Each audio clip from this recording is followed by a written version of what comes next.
Kuliah Manajemen dari Ulkus Baptikem. Nah, sebagaimana kita ketahui bahwasanya terjadinya suatu Ulkus Baptikem akibat adanya ketidakseimbangan antara faktor-faktor agresif terhadap faktor-faktor protektif.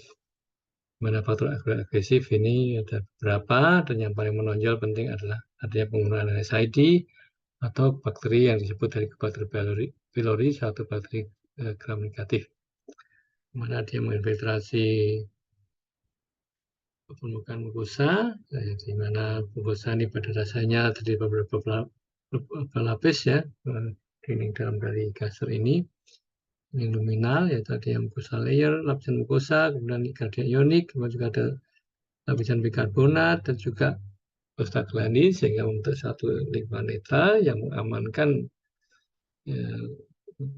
kondisi dari sel epitel dari serangan asam lambung dengan yang pH-nya sangat rendah, sekitar 2.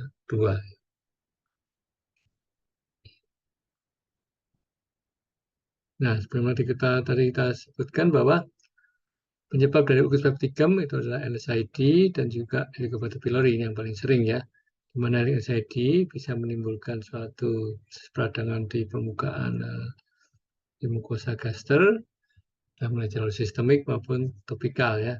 Jalur sistemik ini terkait dengan menurunkan produksi prostaglandin ya, yang berakibat menurunkan karbonat, mukus ya, dan darah dan restitusi, sehingga menimbulkan kerentanan pada mukosa lambung sehingga mudah terjadi perlukaan. Kemudian dari sisi topikal, yaitu dengan serpihan dari NSAID ini bisa menimbulkan luka langsung akibat dari kontak antara NSAID dengan permukaan mukosa gaster.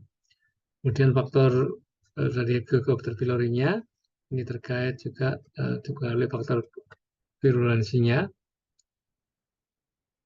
ya, yang dari KEK A, OIP A maupun BAP A, dan dia ini menimbulkan suatu inflamasi di mana peningkatan neutrofil, sitokin, dan permeabilitas mukosa. Ialah Helicobacter pylori ya, berkuman gram negatif yang mempunyai flagella. Nah, jadi proses kerusakan tadi biasanya di awal, tahap awal terjadi erosi, yang kemudian dalam tahap lanjutnya terus berlangsung erosi yang berkelanjutan, akhirnya terjadi suatu ulkus di mana terjadi penetrasi hingga submukosa dari lapisan mukosa gaster. Dan di gambaran lokasi-lokasi ulkusnya bisa di fundus, di korpus maupun di bulbus ini ya, bisa juga di daerah antrum ya, di mana ulkus ini jadi penetrasi hingga ke lapisan submukosa.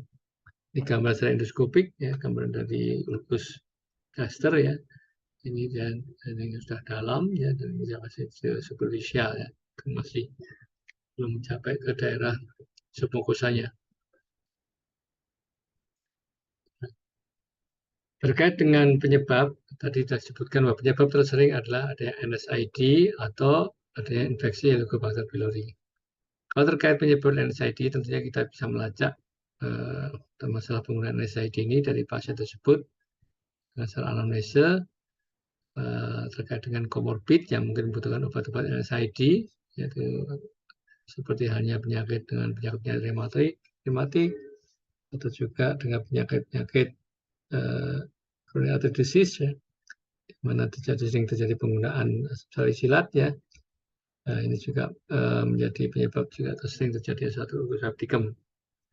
Nah, tapi untuk bagaimana kalau penyebab dari Helicobacter pylori, maka kita memerlukan suatu tindakan deteksi ya, untuk mengetahui apa ada tidaknya suatu Helicobacter pylori pada gaster pasien tersebut yang mengalami suatu ulcerasi.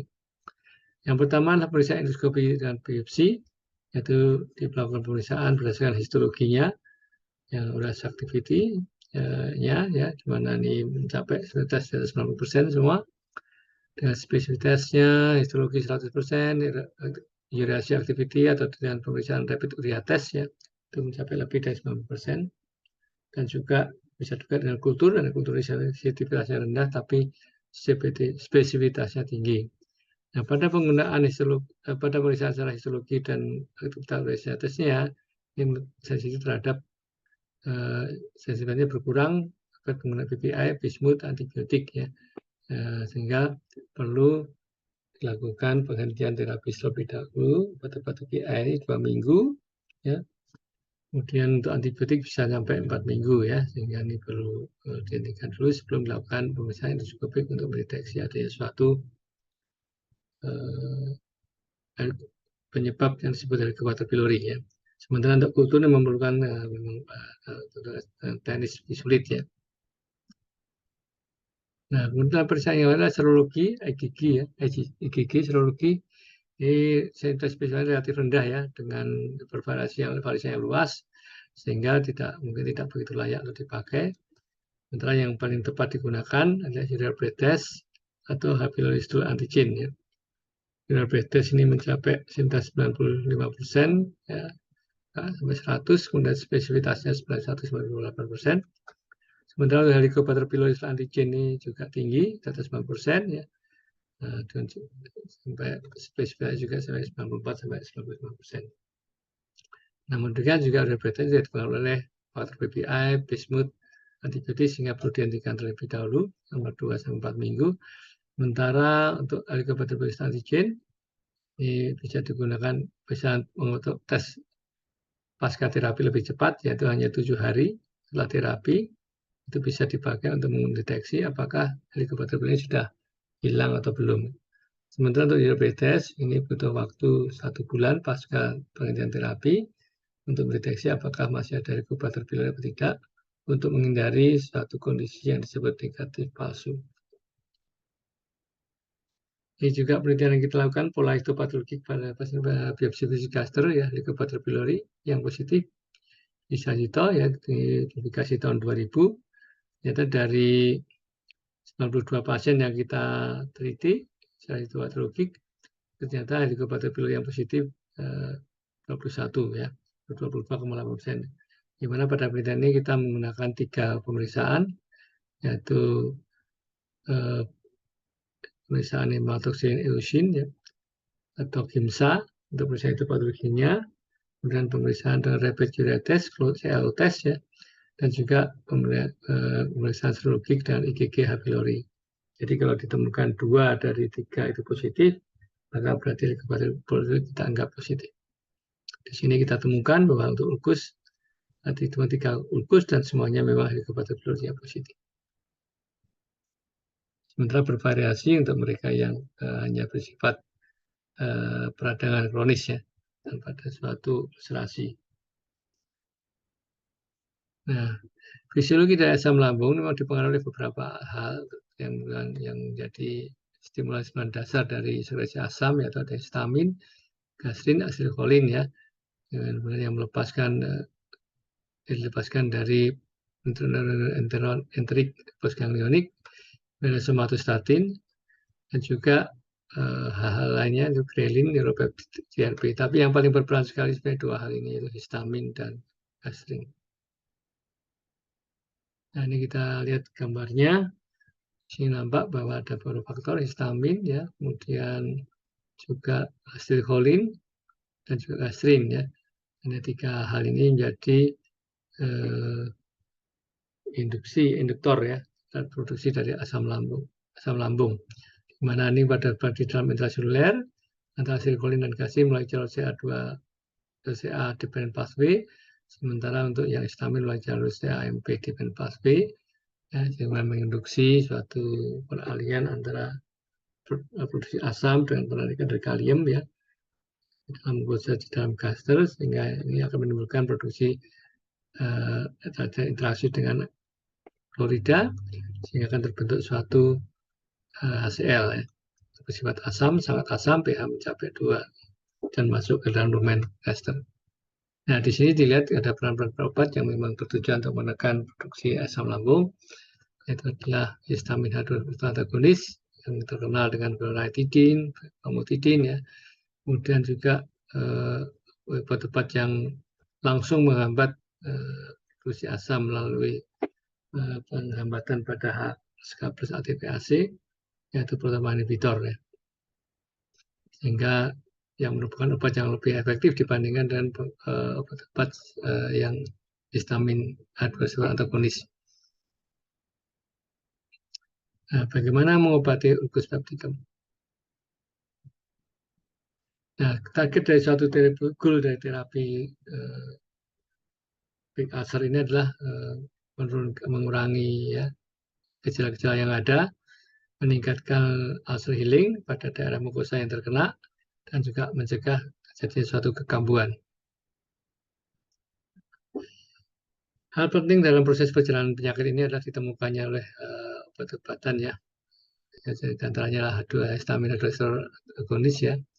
Kemudian juga teridentifikasinya enzim HK-ATPase dan ditemukannya juga obat-obat proton pump inhibitor yang mempunyai kemampuan menghambat enzim tersebut. Dan juga kepastian bahwa helicobacter juga menjadi agen penyebab dari ulkus pepticum dan disertai dengan ditemukannya regimen-regimen untuk eradikasinya.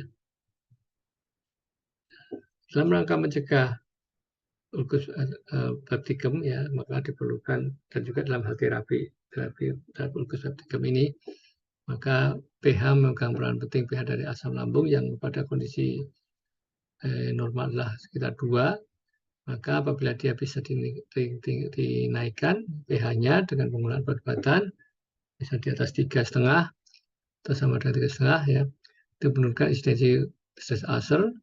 Apabila mencapai pH 4, untuk menggunakan pH target ya, yang terbaik untuk menurunkan, memperbaiki dan menurunkan asid dan juga menyembuhkan ulcer. Kalau pH lebih bisa 4,5, pada kondisi seperti ini vaksin mengalami inaktivasi. Dan bila mencapai pH 5, maka 99,9% asam lambung menjadi netral.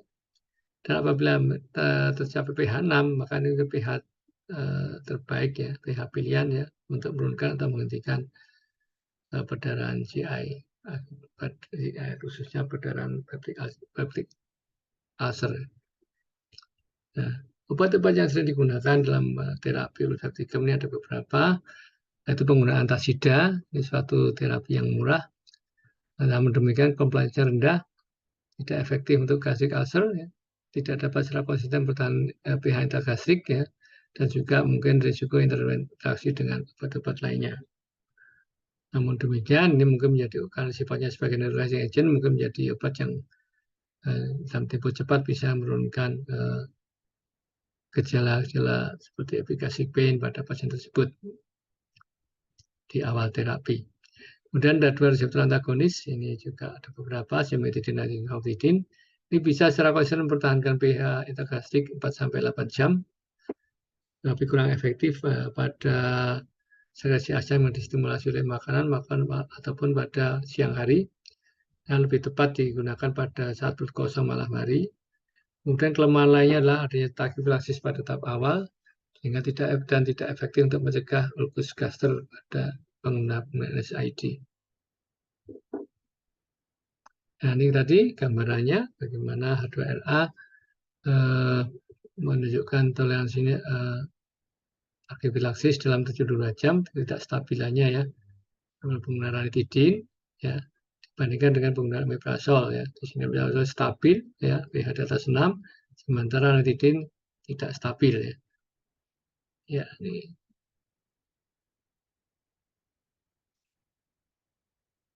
Ya.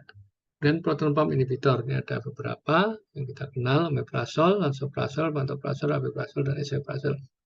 Ini bersifat long acting, efektif untuk mencegah dan manajemen kuratif pada ulkus duodenum atau gaster yang terkait dengan SID dan juga pada GERD ya, dan tidak mempunyai karakter tachyphylaxis dan menjadi bagian penting dari pengobatan eradikasi Helicobacter pylori. Nah, di sini ada beberapa contohnya dengan berbagai variabel mekanisme bekerjanya. Di sini kita lihat time to reach plasma peak ya, untuk mencapai plasma peak itu butuh waktu 1-2 jam terpilazol ya, rata-rata antara 1-2 jam ya. Sementara omeprazol ini bisa 1,5-3,5 jam, demikian pantoprazol juga lebih lama 1,1-3,1 jam ya. Sementara omeprazol, lansoprazol, aripiprazol relatif lebih cepat. Kemudian juga metabolisme, semua di metabolisme di hepat. Nah, kemudian ada obat-obat sitoprotektif yang kita kenal, ada sucralfate, deprenon, dan ribampit. Ini tujuannya adalah mempertahankan faktor-faktor sitoprotektif mukosa, dan biasanya digunakan dalam kombinasi dengan proton pump inhibitor. Dan obat lain yang juga efektif adalah misoprostol, ya, yang punya kemampuan untuk mencegah lupus peptik yang terkait dengan penggunaan NSAID ya dibandingkan placebo, sucralfate, dan H2 reseptor antagonis ya dengan menurunkan insidensi lupus duodenum 53% dan lupus gaster 74%.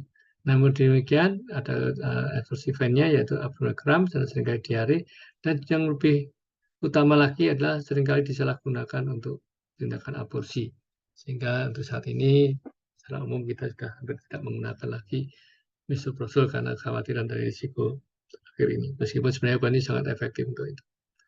Sehingga kita umumnya menggunakan proton pump inhibitor. Nah, tadi disebut pada ribamycin dan sucralfate sebagai sitoprotektor ya. Nah, kita lihat di sini bahwa memang dari tren dari perbaikan simptomnya pada pasien-pasien dengan disepsi ya. Di sini adalah bahwa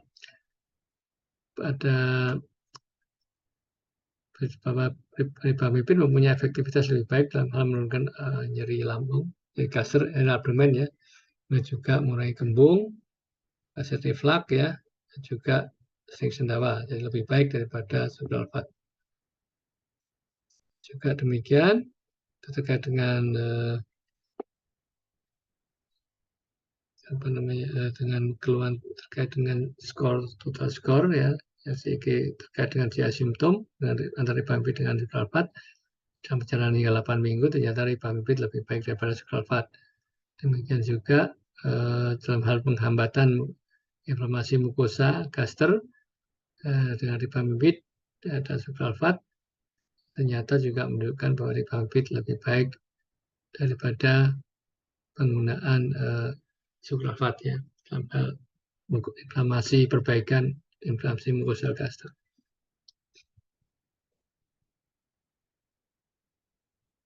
Nah, juga dalam segi total symptom score ya, ini juga ternyata ribamycin lebih baik daripada sucralfate, yaitu H. pylori pada H. pylori non-eradicated ya, juga yang eradicated maupun yang tanpa tak ada Helicobacter pylori, semua menunjukkan bahwa ribamycin lebih baik daripada sucralfate dalam hal memperbaiki simptom. Nah, terkait dengan terapi Helicobacter pylori tadi, maka terapi yang diberikan dibagi dalam dua kelompok ya, triple terapi dan quadruple terapi. Triple terapi ya kita ada tiga jenis ya jenis terapi, tapi yang sering yang mudah didapat di Indonesia adalah penggunaan dengan proton pump inhibitor plus clarithromycin atau metronidazole plus amoxicillin. Dengan dosisnya kalau proton pump inhibitor ini cara dos masing-masing PI ya, karena beda-beda ya, lansoprazol, omeprazol, atau prazol dan esomeprazol kan beda-beda itu terkait cara dos yang dipakai 2 kali sehari. Clarithromycin atau metronidazole bisa mulai 500 mg 2 kali sehari, dan metronidazole plus amoxicillin 1 gram 2 kali sehari. Amoxicillin 1 gram per 2 kali 1 ya, 2 kali per hari. Kemudian juga apabila ada resisten kita bisa balik ke quadruple terapi atau kombinasi proton inhibitor, bismethylsalicylate, metronidazole dan tetracycline. Durasi terapinya 7 sampai 15 hari atau 14 hari. Ada yang menyebutnya 14 hari. Nah, ini kalau kita mengacu pada WGO ya, World Gastroenterology Organization, guideline yang baru tahun 2021 masih sama ya dibandingkan dengan terapi tadi ya. Triple terapi dan juga quadruple terapi, ada sedikit variasi untuk semua ya, semuanya 2 kali sehari ya, selama 7 sampai 14 hari, yaitu BBM 100 mg, clarithromycin 1 mg, atau BBM metronidazole, metronidazole ya, atau di sini disebutkan BBM metronidazole, lanjut metronidazole lagi, tapi ini masih pertanyaan apakah demikian. Kemudian yang jelas yang paling penting digunakan adalah yang 2 di atas ini ya. Kemudian semua 2 kali per hari selama 10-14 hari itu menggunakan amoxicillin 1 gram, PPI dan levofloxacin 5 mg. semuanya 2 kali sehari, kemudian juga 2 kali sehari selama 30 hari, PPI, kemudian 1 gram, dan rifabutin 150 mg. Nah, kemudian pada resisten kita bisa beralih ke quadruple terapi, yaitu selama 7-14 hari ya, yaitu PPI 2 kali sehari, kombinasi bismut 100 mg 4 kali sehari, metronidazole ya, kemudian juga tetracycline. Nah, amoxicillin 50 mg 3 kali sehari sudah digantikan oleh tetracycline ini ya. Kemudian atau pilihan lain adalah semuanya 2 kali per hari selama 14 hari, yaitu bismut 50 mg, PPI, amoxicillin 1 gram, dan clarithromycin 500 mg. Jadi hanya ada penambahan bismut dibandingkan pada yang triple terapi pada yang terapi model yang ini. Lagi sekuensial terapi ya dimulai itu diawali dengan pemberian PPI 5 hari dan 1 antibiotik ya tamoxifen, dan kemudian diikuti 5 hari dengan triple terapi standar. Ternyata hasil lebih baik daripada hanya menggunakan terapi standar saja. Nah, tadi juga sudah disebut kombinasi sebagai resiko terapi. Ada kasus dengan resisten, yaitu kombinasi levofloxacin 2 kali 250 mg, amoxicillin 2 kali 1000 mg, PPI 2 kali standar dos ya, selama 10, kalau tadi sampai 10-14 hari ya. Ini lebih baik daripada terapi berdasarkan penelitian dari Gisbert dan De La Morena.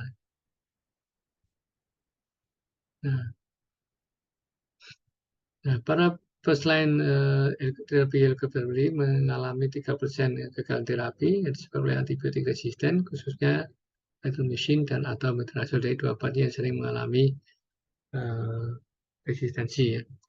Kemudian sehingga guideline Eropa menganjurkan quadruple terapi untuk 10 hari sebagai second line treatment, yaitu kombinasi PPI, bismuth, dan metronidazole.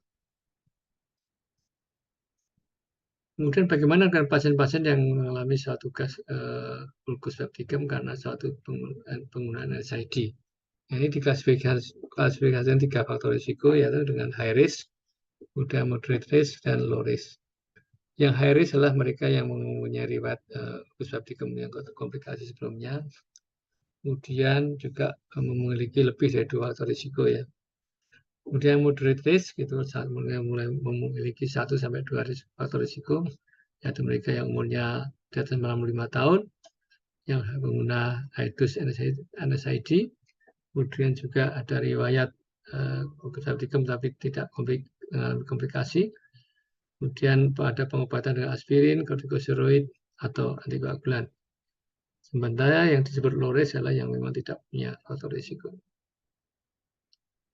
Nah, ini terkait dengan penggunaan non-selektif NSAID dan COX-2 inhibitor. Ini pada pasien-pasien yang pada penelitian dengan menggunakan PPI, di sini menggunakan esomeprazole.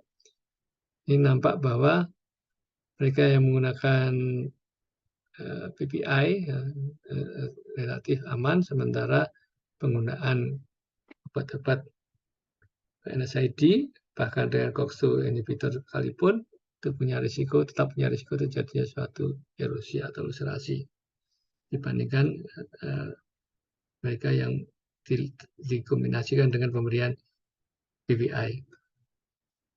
Kemudian juga ada penelitian lain ya, pencegahan suatu septicem dengan PPI, di sini esomeprazole pada pasien yang punya risiko untuk terjadinya suatu ulkus ya, yang sedang menjalani pengobatan dengan low dose acetylsalicylic acid ya. Ini suatu studi obrolan di mana kita sebenarnya menjadi salah satu center yang ikut dalam penelitian ini, hanya sayangnya tidak dicantumkan sebagai salah satu koautor ya. Nah, di sini juga sama menunjukkan bahwa penggunaan low dose acetylsalicylic acid pun punya risiko untuk terjadi suatu erosi atau peptic ulcer ya, dibandingkan mereka dengan yang dikombinasikan dengan pemberian PPI. Jadi memang obat-obat dari penelitian ini menunjukkan bahwa obat COX-2 inhibitor sekalipun yang lebih aman ya untuk penderita faktor risiko ulkus, toh tetap mempunyai risiko erosi. Demikian juga dengan penggunaan asam salisilat ini. Ya. Nah, Kemudian bagaimana dalam pencegahan dari NSAID seropati? Maka mereka dibedakan tadi sudah ada disebutkan di atas sebelumnya ada risiko gastrointestinal, apakah dia masuk yang low, moderate atau high risk ya. Kemudian segi kardiovaskuler ada risiko rendah, risiko tinggi. Yang risiko rendah dan yang menggunakan NSAID saja tidak apa-apa ya. Kalau risiko CV-nya tinggi sementara risikonya sedang, ini perlu dikombinasikan dengan PPI atau misoprostol.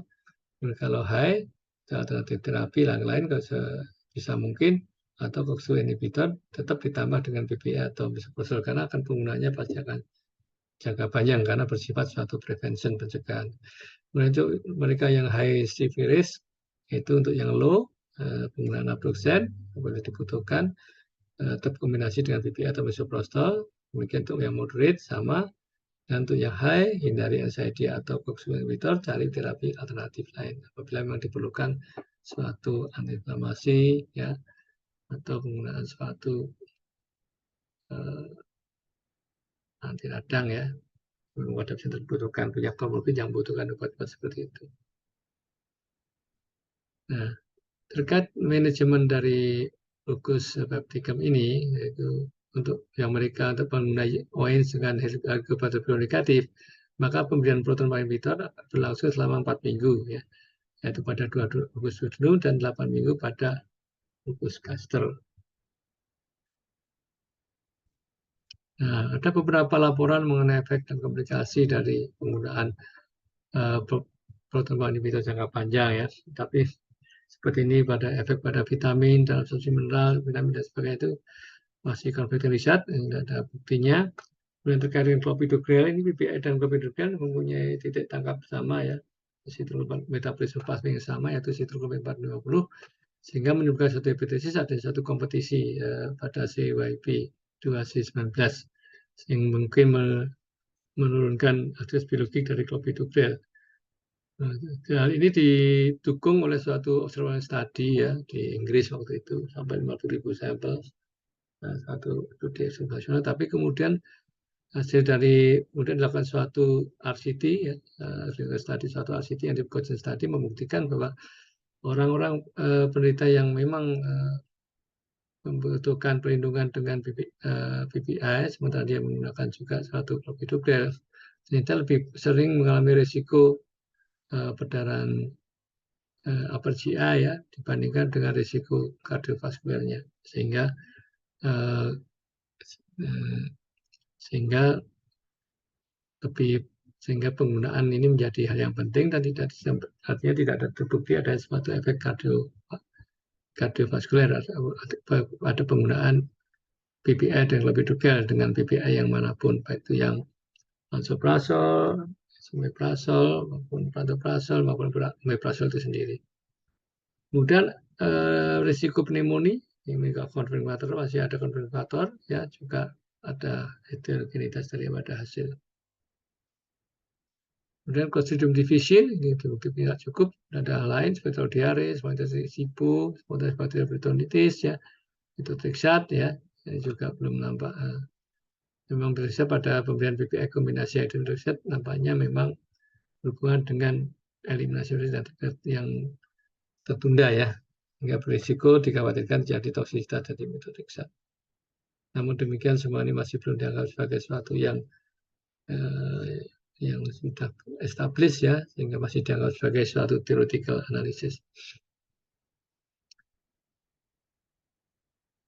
Ini kalau hal-hal yang terangkan nanti bisa dibaca di buku ini ya, dispepsi dan penyakit refraksi sebagian. Di sini termasuk juga masalah penanganan dari upper GI bleeding.